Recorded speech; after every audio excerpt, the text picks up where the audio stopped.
विदर्भ, मराठवाडा आणि खानदेश या भागात पिकणारं एक महत्त्वाचं नगदी पीक म्हणजे कापूस अर्थात पांढरं सोनं. गेल्या 2 ते 3 दशकात या पांढऱ्या सोन्यानं आणि कापसाच्या पिकानं महाराष्ट्रातल्या शेतकऱ्यांच्या जीवनात अनेक स्थित्यंतर आणलेले आहेत. आता तर कापसाचं पीक, कापसाचं बाजारभाव 10,000च्या दिशेनं झेपावतोय आणि याचाच धांडोळा घेणारा हा रिपोर्टाज.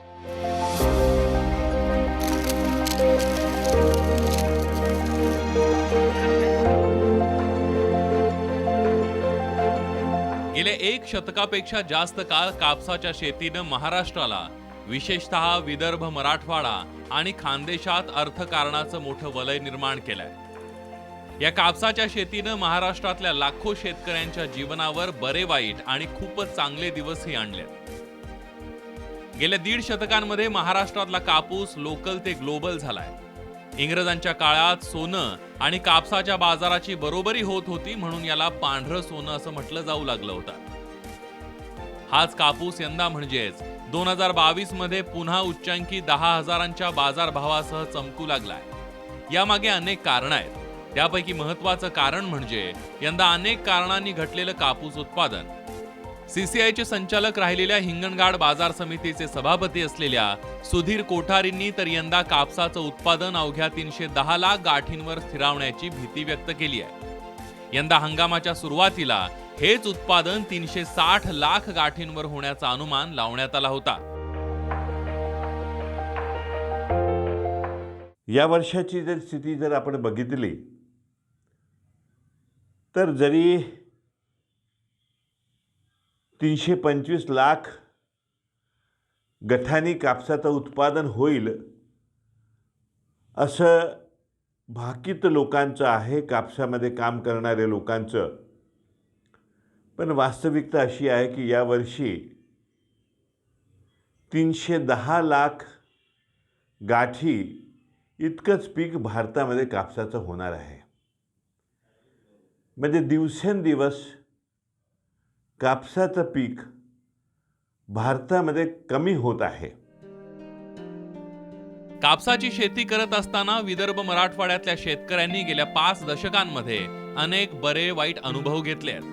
कापसाच्या शेतीनं शेतकऱ्यांना सोन्याचे दिवसही दाखवलेत आणि शेतकऱ्यांच्या आयुष्याची माती सुद्धा केली आहे. जवळपास 5 दशकांपूर्वी म्हणजेच 1972 साली कापूस आणि सोन्याच्या बाजाराची बरोबरी व्हायची. कापसाला पांढरं सोनं म्हटलं जायचं आपल्याकडे.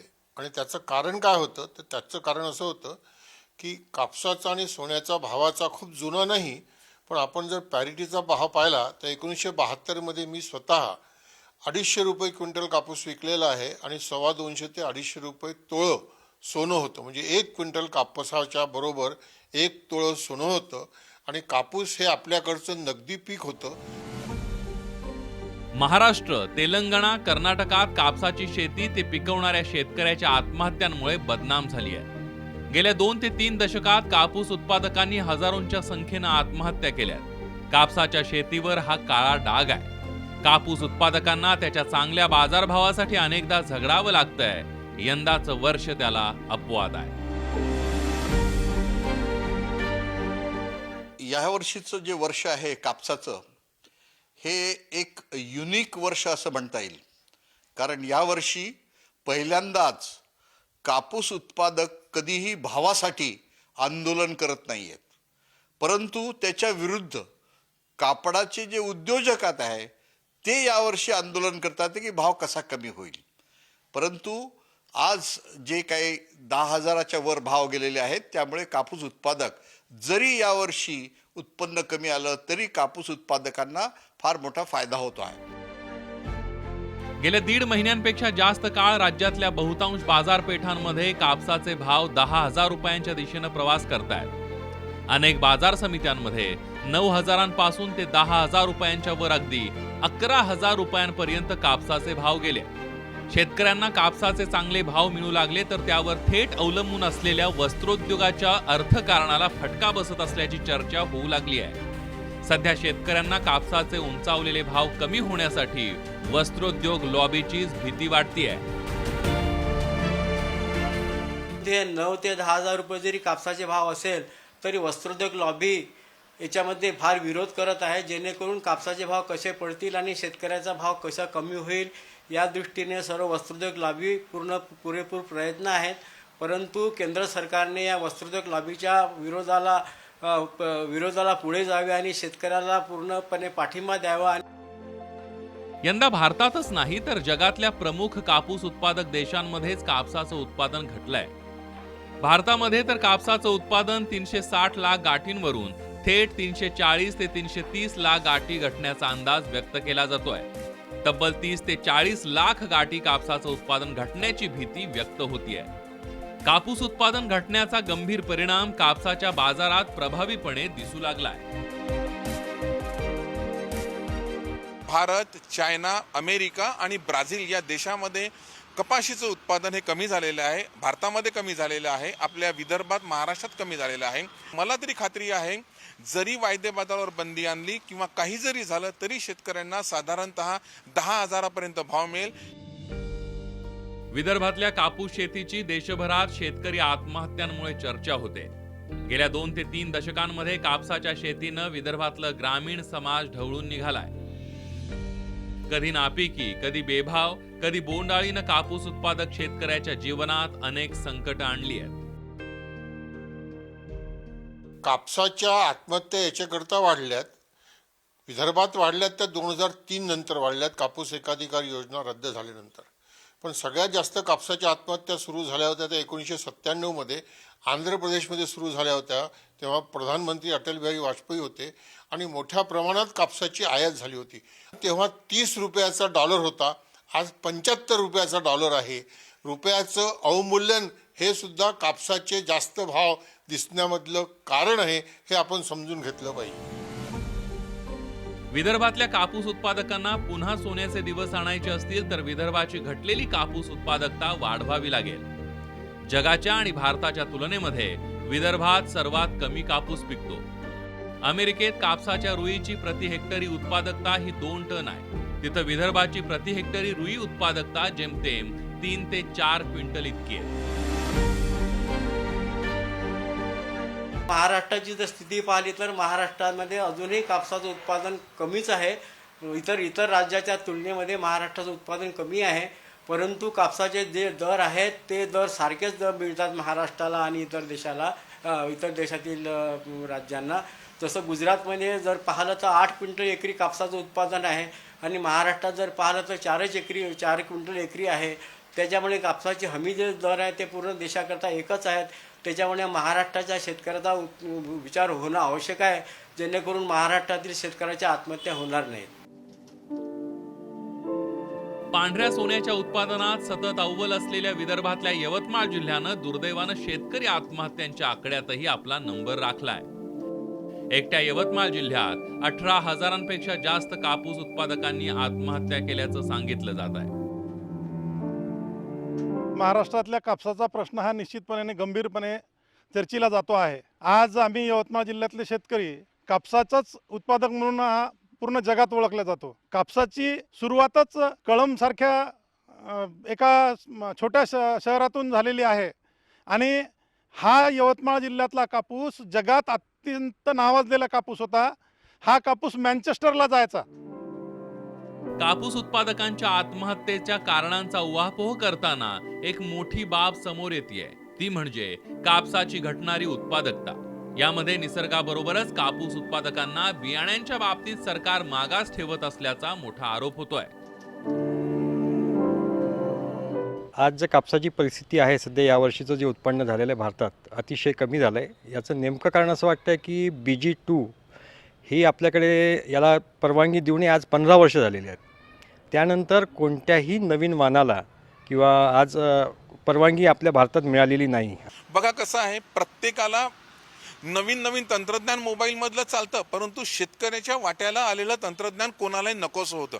त्याच्या मागचं कारणं वेगवेगळे आहे. आज केंद्र सरकार, राज्य सरकार द्विधा मनस्थितीमध्ये दिसते. एकीकडे म्हणतात नैसर्गिक शेतीकडे करा, एकीकडे म्हणतात की आधुनिक शेती करा. तर ह्या सर्व याच्यामध्ये शेतकऱ्याचा सँडविच झालेला आहे. शेतकऱ्याला काय नको काय हवं हे कोणीच सांगत नाही. गेल्या 2-3 दशकांमध्ये कापसाच्या शेतीत भरपूर बदल झाले, पण दुर्दैवानं कापूस उत्पादकांना मात्र याचा लाभ मिळताना दिसत नाहीये. कापूस बियाण्यांचं वाण सुधारित संकरित पासून ते थेट बीटी पर्यंत गेलाय, पण त्याचा कापूस उत्पादकांच्या अर्थकारणावर परिणाम होताना दिसत नाहीये. कापूस उत्पादक शेतकऱ्यांना नव्या वाणांच्या मदतीनं कापसाच्या उत्पादकता वाढीचं मोठं आव्हान समोर आहे. जागतिक हवामान बदलाच्या काळात कापूस उत्पादकांसमोरची आव्हानंही वेगानं वाढतायत. नवीन व्हेरायटी आणणं आवश्यक आहे, जेणेकरून शेतकऱ्यांना परवडेल आणि कापसाचं उत्पादन सुद्धा वाढेल. कारण का दिवसेंदिवस जे आहे शेतकऱ्याचे जमीन कमी होत आहेत आणि जमीन कमी होत असल्यामुळे कापसाचं उत्पादन सुद्धा कमी होत आहे. यंदा कापसाचे 10,000 रुपये क्विंटलवर गेलेले बाजारभाव टिकून राहण्यासाठी येत्या काळात सरकारनं कापसाच्या हमीभावात चांगली वाढ करण्याची मागणी ज्येष्ठ शेतकरी नेते विजय जावंधी यांनी केली आहे. भारत सरकारने अमेरिकेच्या कापूस उत्पादकांना जी सबसिडीचं संरक्षण आहे त्याचा विचार करून जर हमी किंमत वाढवून दिली किंवा कापूस उत्पादक शेतकऱ्यांना सबसिडी वाढवून दिली तर कापूस उत्पादक शेतीचं भविष्य उज्ज्वल आहे असं म्हणता येईल. उदाहरणच देऊन सांगतो की यावर्षी जो 10,000 रुपये भाव झालेला आहे तो उद्या अमेरिकेत जर भाव पडला तर आपल्याकडे पडू शकतो. म्हणून कालच मी नरेंद्र मोदी साहेबांना आणि अर्थमंत्र्यांना आणि वाणिज्य मंत्र्यांना पत्र लिहिलं आहे की 2022-23 करता 10,000 रुपये क्विंटल कापसाचा हमीभाव जाहीर करा. शेतकरी आत्महत्या, बेभाव आणि बोंडाळी, सरकारी अनास्था या चक्रव्यूहात शेतकरी अडकलाय. कापूस उत्पादकांना यामध्ये मोठ्या बदलाची अपेक्षा आहे. कापसाचे बाजारभाव 10,000 रुपये क्विंटलवर गेल्यानं कापूस उत्पादकांच्या या मागणीवरही चर्चा होण्याची गरज आहे. कापसाचा आंतरराष्ट्रीय मार्केट जे आहे बाजारपेठ ते भाव ठरवते. आणि दुसरी गोष्ट अशी आहे की आपण जागतिक स्पर्धेमध्ये कापसाच्या उत्पादकतेमध्ये मागे आहोत. या दोन कारणांनी आपल्याला कापूस परवडत नाही. कापूस उत्पादकांच्या समस्या कमी करण्यासाठी महाराष्ट्रात कृषी विद्यापीठांसह केंद्रीय कापूस संशोधन संस्थेनं अनेक प्रयत्न केले. कापसाच्या शेतीची उत्पादकता वाढवणं, उत्पादन खर्च कमी करणं आणि हवामान बदलाच्या संकटात शेतकऱ्यांना उत्पादकतेत सातत्य ठेवण्याचं मोठं आव्हान निर्माण झालंय. महाराष्ट्र में कापूस की खेती की उज्जवल भविष्य है, लेकिन उसमें 2-3 स्टेप्स लेना पड़ेगा किसान लोगों का. उसमें से इनके 3 साल अगर हम देखें, हमें अतिवृष्टि हो रही है. वृष्टि की वजह से किसान लोगों का नुकसान हो रहा है. 2.5 क्विंटल से 4 क्विंटल के ऊपर नहीं जा रहा, लेकिन वही चुनखड़ी जमीन में इस साल हमें 10 क्विंटल मिली. बाकी अच्छे जिसमें स्लोप है, जिसमें मध्यम तरीके की जमीन है, उसमें 8-10 क्विंटल मिली है. भारी जमीन में नहीं है. इसलिए किसान क्या करना है, एक तो जमीन का लेवलिंग कर ले, 0.5 से लेकर 1% लेवलिंग कर ले. अगर नहीं करना है तो बिड बनवा के लगवाए. अगर वो भी नहीं किया है तो कम से कम सरी वरंबे बना लिए तो उसका बहुत कुछ फायदा होता है और करीब 40% उपज बढ़ जाता है. क्योंकि ये अतिवृष्टि कोई बोल के तो नहीं आता है, तो हमें थोड़ा सा पहले से ही तैयारी रखना पड़ेगा. उस वक्त हमारा पूरा काम हो जाता है. कापूस उत्पादकांच्या जीवनात गेल्या 2 ते 3 दशक खूप मोठ्या प्रमाणावर बदल झालाय. आजही कापूस उत्पादक संकटात आहे.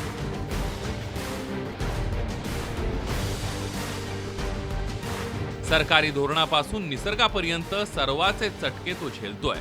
असं असलं तरी सुद्धा कापूस उत्पादकांना भविष्य मात्र चांगलं असल्याचं ज्येष्ठ शास्त्रज्ञांचं म्हणणं आहे. जे काही कापसाबद्दल बोललं जातं ते पुष्कळ वेळा त्याच्यात खरं नसते. कारण आंतरदेशीय बाजारपेठेत जर तुम्ही विचार केला तर आज आंतरदेशीय बाजारपेठेत भाव इतके जास्त आहेत की त्यामुळे आपल्या कापसाला फार मोठी डिमांड आज जगामध्ये आहे. आणि जगामध्ये एक नवीन प्रकारचा, आता या कोविड-19मुळे आणखीन एक निर्माण झालेली परिस्थिती म्हणजे आज आपल्याला कापड उद्योगाला भयंकर डिमांड आली. शेतकऱ्यांना आज जे ग्राहक आहेत त्यांना आज कापड म्हणजे शर्ट असेल, पॅन्ट असेल, कपडे असेल, हे कापसाचे वापरण्यासाठी जास्तीत जास्त त्यांना प्रोत्साहन मिळत आहे. त्यामुळे मला असं वाटतं की कापसाचे भवितव्य जे आहे ते जबरदस्त आहे. कापूस उत्पादकांना कापसाची एकरी उत्पादकता टिकवण्याचं सर्वात मोठं आव्हान आहे. यासाठी शास्त्रज्ञ, कापूस खरेदी यंत्रणांपासून ते सरकारी पातळीवर एकत्र प्रयत्न करण्याची गरज आहे. तर कापसाचा बाजारभाव तसंच जसं उत्पादन खर्च लागतो त्यापेक्षा उत्पादन खर्चापेक्षा जे उत्पन्न कमी होत आहे आणि त्याचे रेट पण कमी मिळत आहेत. परंतु फक्त हेच वर्ष असं एक्सेप्शन आहे अनेक वर्षानंतर की ज्या वर्षी कापसाला जास्त भाव मिळालेले आहेत, म्हणजे साधारणतः 9,000 10,000 रुपयापर्यंत भाव मिळालेले आहेत. त्यामुळे शेतकऱ्यांना याच वर्षी कापसाचे भाव मिळत आहे. असेच जर भाव मिळत राहिले तरच शेतकऱ्यांना कापसाची शेती फायदेशीर होऊ शकेल, अन्यथा कापसाची शेती फायदेशीर होऊ शकत नाही. 10,000 रुपये प्रति क्विंटलपेक्षा कमी भाव असेल तर शेतकऱ्यांना परवडू शकत नाही. त्यामुळे कापसाला जास्तीत जास्त भाव कसा मिळेल आणि कापसावर आधारित उद्योगधंदे आणि मूल्यवर्धन शेतकऱ्यांना कसं करता येईल या दृष्टीने सुद्धा आवश्यकता आहे. विदर्भात विशेषतः यवतमाळ जिल्ह्यातल्या कापूस उत्पादकांनी कापसाच्या शेतीमुळे अनेक वाईट दिवस अनुभवले असताना त्यांना आजही कापसाची शेती आपल्याला चांगले दिवस दाखवेल असा आशावाद आहे. पण त्यासाठी सरकारी पातळीपासून सार्वत्रिक प्रयत्नांची गरज आहे. त्यातल्या त्यात यवतमाळ जिल्हा हा कापूस उत्पादक म्हणजेच पांढऱ्या सोन्याचा जिल्हा असं म्हणून संपूर्ण जगात यवतमाळ जिल्ह्याची ओळख आहे. परंतु दुर्दैवाने आज जर कापूस उत्पादकांची शेतकऱ्यांची जर परिस्थिती बघितली तर ही फार हालाकीची आहे. याला कारणीभूत म्हणजे बोगस बियाणं, शासनाचं दुर्लक्ष, बँकेचं कर्जसुद्धा वेळेवर उपलब्ध होत नाही आणि निसर्गाचा प्रादुर्भाव यामुळे खरोखर शेतकरी हा अत्यंत हतबल झालेला आहे. जी बंदी आज जेनेटिक मॉडिफाईडवर सीडच्या कॉटन सीडवर आणलेली आहे त्या ट्रायल्सवरच्या बंदी हटवण्यात यावी व HTBT सारखं चांगल्या गुणवत्तेचं सीड या कापूस उत्पादक शेतकऱ्यांना उपलब्ध करून द्यावं. कारण मधल्या कालखंडामध्ये कापूस उत्पादक शेतकरी चांगल्या उत्पादकतेने मालामाल झाला होता, पण दुर्दैवाने आता तो या न येणाऱ्या उत्पादकतेमुळे नैराश्याच्या गर्तेत सापडलेला आहे आणि आत्महत्येकडे वळतोय. कापसाचा शेतकरी हा परत या कापसाकडे वळायला पाहिजे असं जर शासनाला खऱ्या अर्थानं जर वाटत असेल तर शासनाने या कापसाच्या शेतीसाठी विशेषत्वाने कर्जाची सुविधा प्राधान्याने द्यायला पाहिजे. बियाण्याच्या याच्यात सुधारणा व्हायला पाहिजे. BG2च्या पलीकडे नाहीच. BG3 निघालं, BG4 निघालं, चोरून आम्ही कास्तकार लोक वापरतो, परंतु त्याला नंतर कोणी उत्तरदायी राहत नाही. BG3 निघालं, कापूस हार्बिसाईड च्या बाबतीत कापसाच्या याच्यावरती एकतर नियंत्रक कापूस म्हणून आला, परंतु त्याला अधिकृत मान्यता नाही. त्याच्यामुळे आम्हाला कोणाकडे तक्रार सुद्धा करता येत नाही. गेल्या 5 वर्षात मात्र कापूस उत्पादकांनी आपला मोर्चा सोयाबीनच्या पिकाकडेही वळवलाय. त्यामुळे कापसाचा पेरा आणि पर्यायानं उत्पादन घटण्यास मदत झाली आहे. ही दोन पिकं शेतकऱ्यांच्या अर्थकारणात मोठा बदल आणतायत. पहिल्या म्हणजे आम्ही सोयाबीन काही दिवस लावलं होतं, सोयाबीनमध्ये तसं झालं. आता अधिक कापसाकच व्हायला लागलं. आता सोयाबीन वळावं असं वाटत आहे. कापसाचं उत्पन्न मागायला लागलं तर बाजारभाव वगैरे चांगला आहे यावेळेस? नाही, यावेळेला बाजारभाव बरा आहे. दरवर्षीपेक्षा यावर्षी बाजारभाव बरा आहे. फायदा होतो त्याचा फायदा होतो. फायदा म्हणजे आपलं उत्पन्न यावर्षी कमी आहे कापसाचे चांगलं, त्याच्यानं म्हणजे बाजारभावाच्या थोडंसं थोडंसं वाटत आहे. मजूरचे रेट वाढून गेले, त्याच्यानं शेतीची नुकसानी जात आहे. महाराष्ट्रात ज्या भागात कापूस पिकतो त्याच भागात त्यावर प्रक्रिया मात्र होताना दिसत नाहीये.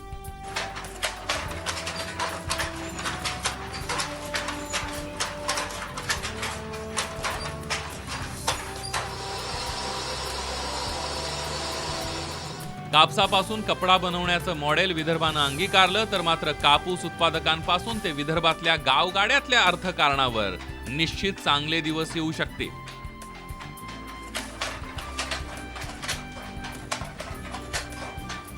त्याचंच एक छोटंसं मॉडेल वर्धा जिल्ह्यातल्या बळवंत ढगे यांनी उभं करून दाखवलंय. यावर्षी म्हणजे भावाड्याचं कारणच मुळात आहे की कापसाची कमतरता आहे, म्हणजेच कापसाचं उत्पन्न कमी झालेलं आहे शेतामध्ये.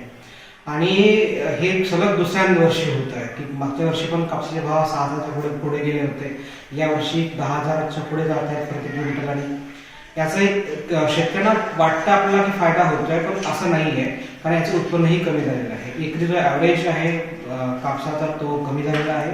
ही एक बाजू. दुसरी बाजू, कापूस महाग झाल्यामुळे याचं जे गार्मेंट्स बनणार आहे, त्याच्या जे वस्तू बनणार आहे, त्या जे कपडे बनतात. आता मी खादीच्या क्षेत्रामध्ये काम करतो, खादीचे कपडे तसेही हाताने बनले असे महागच आहेत. आता जर कापूस वाढलेला आहे तर याचे परिणाम मात्र ग्राहकावरती पडेल.